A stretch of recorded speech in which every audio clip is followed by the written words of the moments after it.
Hey there, I'm Lance. I'm Sam. And we are Left to Hate. And today we're taking a look at Mountains Out of Molehills by the Op. Mountains Out of Molehills is a card drafting programmable movement game that plays on a 3D board, because you're going to have two boards that are raised above one another, in which you play as a mole, and you're going to be moving around underground, creating molehills on the surface of the ground. And so players are trying to compete for those different molehills or mountains. Let's take a look at it down below. We'll show you how it works, and then we'll come back and share our thoughts on it as a gamer and non-gamer. All right, here's Mountains Out of Molehills. Let me show you guys how this programmable movement card drafting game works, in which you play as one of these adorable moles. These are acrylic pieces here. You can see through them, and there you go. And they are double-sided, so that's pretty cool. And you're going to have one that represents you throughout the game. I'm going to pick the red one here. And you're going to place it on the bottom level of the two-level game board here. And the bottom level is going to represent what is going on underground, whereas this top level here is going to represent the above-ground surface. So whatever the moles are doing below ground is going to have an effect as to what happens up here on the top surface. Sorry if that's not getting in focus. It's kind of hard to get that board in focus there. What's going to happen on a turn, you're going to deal out 5 cards per player into a central area, and those cards are going to be drafted one at a time as you go around the different players. And the way you determine player order at the beginning of the game, you have these tiles here. You're going to put them in a bag, shuffle them up, however you want to do. Whoever gets the first one, that is the first player. And so on these cards, some of the things that you're going to have some straights that have differing values on them. This card's going to allow you to move your mole straight ahead in the direction that they're pointing, either 1, 2, or 3 steps. You're going to have some U-turns. So your mole is going to do 180 degrees, so going in the exact opposite direction they were going. If you get this particular card, you get to move a step as well, and you can do this in any order. You can take the step forward first, then do a U-turn, or U-turn first, and then take a step forward. Your choice.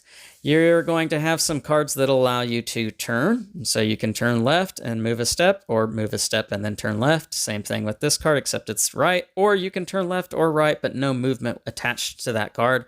And then you've got 2 other cards that have nothing to do with movement necessarily. This card right here is going to allow you to topple the mountain that is building above your head. And you get to determine which direction it topples. We'll come back to that here in a second. This card here is going to allow you to place the rock. The rock, and not Dwayne Johnson, but this rock tile is going to allow you to place it anywhere you want on the lower board. And you can see that there is a grid here, 1, 2, 3, 4, 5, 6, A, B, C, D, E, F, and then that's going to match what is up here on this top board as well. But you're going to place it anywhere you want out here. Say I put it right there. And then you are going to roll the rock die. And whatever value comes up on this die, let's say it's this, that's the direction a mole is going to have to turn if they run into the rock. So they'll have to turn left in this case. And you'll just place the die next to the game board so that everybody can seize that in the event that somebody runs into the rock. After everyone has drafted 4 cards, then players are going to arrange their 4 cards. Say if this is my 4 right here. I'm going to arrange them in the order that I want to activate them, putting the one that I want to go last on the bottom, followed by the 3rd card, 2nd card, and the card that I want to go first. And you're going to put your deck of 4 cards out in the middle, face down. Once all players have done that, starting with the first player, they are going to reveal what is on top, and they are going to make their mole do what that card says. So this particular card, I'm going to turn left or turn right. And since, there are edges to the game board here, you almost always want to not be facing the wall, because anytime you face the wall, you can't go anywhere. You're just going to bounce off the wall. You can't go off the board. So you always want to try and go in a different direction. When you are moving, so like this card here allows me to move, let's say that I turn right first and then I move. When you move, you are going to create a molehill. You can see that these are plastic molehills. You are going to place that directly above the space that you moved into on the upper board. So in this case, it would go right here in this box. And whoever has their color player molehills on the bottom of the spaces out here, that's who controls this molehill. And what I mean by that is, let's say that another player had already been in that space. Somebody has come along here on a different turn or whenever throughout the course of the game, put a molehill right there. And then I come along and I make another molehill. I'm going to place my molehill on the bottom of the stack. And now it is too high and mine is at the bottom. I control this stack. This is important because this is how you're going to get points in this game. You want to control the different stacks. After everybody has played their 4 cards, then you are going to go into scoring. And the score pad here is very helpful as you work on this because each round you are only allowed to make your mountains go a number of molehills high before they're going to topple over. So in the first round, you can only ever have 2. If a third one were to be added, then it would topple over. So what that looks like is if we were to add a third molehill to this one right here, if it's the first round, then it's going to topple over. And going back to the card that I showed you guys earlier, this card right here, this is also going to topple molehills. So whenever a molehill topples over, the player who is doing the toppling, let me get this in focus, there we go. The player who does the toppling is going to get to decide which direction the molehill tips over, either up, down, left, or right. And so if let's say I tip it to the right here, then the bottom piece is going to stay where it is. The next piece will go one step over in that direction, and then the top piece is going to go into this spot right here, and that is going to be how that works out. Now, if it topples over, let's say if it topples over to the left, then we're going to leave the bottom piece there, the next piece there, and then this piece is just going to fall off the board, and you're left with what you can see there. That's how the toppling works. If you were to topple and create another topple, so for instance, if I've got 3 there, and let's say that I have 2 here, then if this topples over this way, again, I will leave the bottom piece there. I would add another piece there like so, and this piece would go here. I'm going to have another topple happen here, and I can make that topple off the board, causing the white player here to lose some points because you want to have tall mountains here. You're going to get points for having pieces on your mountains so long as you control them. Sorry that this is getting out of focus quite often, but that is how that's going to work with the toppling. Now on to the scoring. The way the scoring works, as I've said several times, whoever has their piece on the bottom of these mountains is going to control it. You get 1 point for every piece that's on your mountain. So each one of these are worth 1 point. If it were something like this, however, then I would get 2 points for this one if I am the red player. And that's how that works. You're going to play 6 rounds, and you can see the maximum height increases as you play the game, as you go further into it. Whoever has the most points at the end of 6 rounds is going to be the winner. And that's how you play Mountains Out of Molehills. Now, some tricky things for this when playing with non-gamers, and this isn't just non-gamers, this is going to be everybody, but you always want to make sure you're oriented well with your mole and you know the direction that they're facing, because as you play these cards, if you're not paying too careful enough attention, then you might pick a card that's not really going to help you and it's just wasted. So for instance, if I have to turn right, for instance, I'm going to be facing the wall here, and if my next card is this card here that makes me move forward, I'm not going anywhere. I'm just bouncing up against the wall and I'm stuck there. So you do want to be careful about that you're well oriented with your mole. And sometimes it's not so easy to see with these acrylic pieces. You do have to kind of look close at them to know exactly which direction that they're pointing in. Another aspect to this game is to help them understand, how tall these mountains can go, because they do have differing values each round, like I've already pointed out. It's not consistent throughout the course of the game. Outside of that, it's a pretty straightforward game. Let's take a look at the box insert with this one. And you're going to have a plain plastic insert that's going to have a couple of wells here in which you are going to put the molehills for all the players, which come in a plastic bag. The cards go in the card well. You're going to put everything in plastic bags underneath the score pad, which will fit in the top well.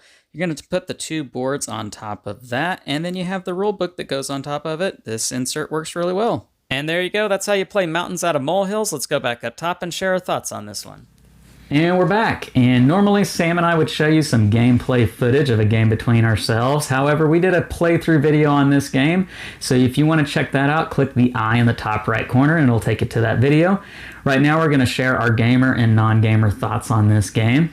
Sam, first impressions seeing this out on the table. You've got the two boards, one raised above the other. You've got these acrylic standees. You've got the molehill pieces. What'd you think about it? It kind of presented itself as more of a kid's game, just because of the look of it and the 3D aspect of it. But it was really unique to get to, we've had a couple of games recently that have this idea of you're moving somewhere, but it causes something somewhere else to happen. And that's fun, but it does cause you to have to push your mind a little bit more. Yeah. This is going to be a game where you are really having to think through the eyes of your mole and not your own self, sitting over here. You really got to think of yourself as the mole. Do I turn left and go that way? Do I turn right and go that way? Because your left and right aren't going to be the same as what the cards are. I know that got you hung up a few times. It's very difficult. I'm dyslexic, and left and right are not easy for me. And so when you're having to, okay, this card says left. Yeah. So I'm physically playing the game, but also left, right, trying to moving my body just to try to figure out where I'm supposed to go. And it wasn't just Sam. I had that issue. The other friends that we've played this game with have had that issue. It's something that is bound to happen at least once in most games. Yeah, I feel you're like, no, I meant to go the other way, and now I'm facing a and wall. Now my whole entire turn and so is then all the other cards you have are useless. And this is a game that has that programmable movement, similar to Colt Express. If you've played that game out there, that's one of our family's favorite games we've had for a long time, where you're robbing a train and you're playing these cards to move up and down and run through the trains or to shoot your guns. And this is the same idea, except you're just everybody's on the same board, moving around, creating stuff up above. What's your thoughts on that idea as a non-gamer, Sam? That programmable movement. It's hard. Okay. But it stretches you, it pushes you. I found the best strategy. The first time we played, I was just kind of grabbing cards that I felt were good cards, and then after I had them on my hand, figuring out what order they went in. And the last time we played, I drafted the cards in the order I wanted to use them, and that helped me kind of be the mole a little bit more instead of figuring out after the fact. And I do think that was a better strategy. Yeah.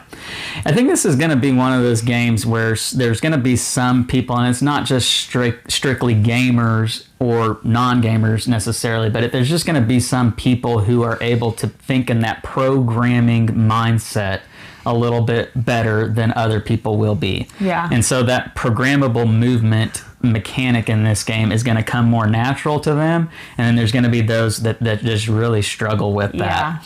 And not saying that you can't get better at that sort of thing, because I think you can, but it's just going to be... My mind is not engineering. It's not, I can conceptualize how things are supposed to look in an abstract way, but this is very not abstract. This is very... No, this is, you're playing the card to do something here, to move for a specific purpose, to create a molehill. Yeah, and I was really good. The second time we played, I figured out, okay, I got my mole to move well, but I wasn't great about then also taking that one step further. Okay, make sure it's moving so that you're getting your molehills where you want them to go, because you can put a molehill anywhere. It's fine, but I couldn't, it's one step over. Right. So that's the other thing with this game too. I mean, so much on the surface looks like it's all about drafting the cards and getting them in the right order, and it is that. I mean, you do have to understand that to even be able to play the game.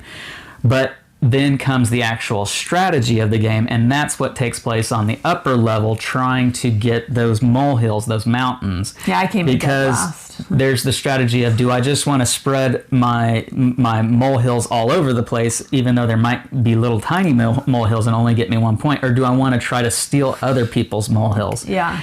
And your ability to be able to do either one of those is kind of dependent upon what cards come out, because you might not get the cards you need to be able to do what you want to do. So there is some luck in that, what cards come out, but then you also throw in, well, what is everybody else going to try to draft? And then are they going to take the cards that I need? Yeah. Are they going to steal my molehill? So there's a bit of chaos that is going on in this game that you can't control. And so if you're somebody that doesn't really like not being able to control most aspects of a game, this one's gonna, it's probably not gonna work too great for you. As it is, I think everything else about it is such an enjoyable, kind of interesting experience that, as far as the chaos that goes on up there, I'm okay with it being kind of chaotic and not completely under my control. So let's get into pros and cons with this one. Sam, what were the things you really enjoyed with this one? All the components of the game were great. The 2-level game board is very unique. We are seeing it more, but it's still a unique concept for a board game. The moles were ugly. Ugly in the sense that that's what moles look like, right? I remember us all commenting on the little characters when I first got them. And I think it's a great introduction to coding for kids. Oh yeah, for sure. I would love to play. I don't think we've played this with our older two yet. No, we haven't yet. But it's a stretch. It does cause you need a lot of thinking. I think if we played it with our kids, we do it one-on-one, like just with 2 players, because 2 players versus 4 players is a different experience. Very different experience. Yes. Yeah. So as far as cons go, I think just. What were those cards? Those are the ones that caused the molehills to topple over. I don't feel like we drafted those hardly ever. Well, and that's the thing. For me, one of the cons would be that the cards that come out it's just so luck dependent upon what cards come out, as far as whether you're able to employ a really good strategy and just where you were at on the board the turn before. Because if I'm stuck facing a wall because of what I did on that turn, and I might have done a lot of work that turn, and I just happened to end the turn facing a wall, and there are no cards that allow me to turn the next round. Yeah, I'm stuck. I can't do anything. That sounds like it wouldn't happen, but with 4 players, it really happen. Did. Yeah. Because there can be maybe 1 or 2 that get dealt out that allow you to turn, but if you're drafting last, then you may not get those. They may get drafted before it comes around to you, and then you're just stuck, and that really kind of stinks. Yeah. So that can happen. I wouldn't say that's a very common occurrence that it's going to happen 3-4 times a game, but it can happen, and it just kind of puts a damper on it a little bit. Yeah. You mentioned the player count, Sam. The 2 and 4 can play completely different. I highly agree with that. I think 2 players is better at this game than 4. I want to try it at 3. We haven't done it at 3 yet because the 2-player experience is on a smaller board. The 3-player experience is on the bigger board. And I kind of would like to have 1 fewer player on that bigger board and see how that works out. As a 4-player game, there's so much going on up there. Like I mentioned earlier, there's a lot of chaos going on. So player count is going to be a factor with this one. So any other things with this one that you liked or didn't like? No, I don't think so. One other thing out there, you just reminded me when you mentioned the moles being ugly. I do really enjoy those acrylic pieces. I thought they were fantastic. However, I would have enjoyed there being more of a distinction as far as what's my front and what's my back, because you really kind of have to look at that piece to know exactly which way am I facing. I do have one. When we played last night with our friends, I wish the grid was easier. Yes. It's very hard hard to see. It's not so easy to see those cross lines. Yeah, they could have. I almost want to take a Sharpie and just really, like, I know it kind of takes away from the overall aesthetic of it, but it's really hard to tell what am I even. I think at one point I was in the middle of 2 squares, but I couldn't tell that. Yeah, and you do want to play in a well lighted area too, because with the top board hanging over the bottom board, it can be very dark. We talked about putting a push light. Put a push light on the bottom of the top so board. So you could see it. So I would say that that's a definite negative. All right, scale of 1 to 10, love to hate. We had a lot to say on this one, but ultimately, what's going to be your final score on it? It was a fun game to play. I'd probably give it a 7.5. Okay, yeah. I kind of had a feeling you might be a little higher than me on this one, and it ended up being that way, because I'm going to be about a 7.2 with this particular game. I do much enjoy the mechanics. I enjoy the programmable movement. I think that's something that I enjoy in board games. I love the 2-layer board, and what I do down here causes something to happen up here. And I really enjoy that it's not area control, but it is, you've got something going on over here, and I'm going to steal that away from you and try to keep you from stealing my stuff. I enjoy that too. But all the cons that we mentioned throughout this video, I think bring it back down to about a 7.2 for me. So that's Mountains Out of Molehills from the Op. Go check it out. Make sure to like and subscribe and push that bell button so you get notifications of all our new content. I'm Lance. I'm Sam. And we are Love to Hate, where we try to bridge the gap between gamers and non-gamers. We'll catch you next time.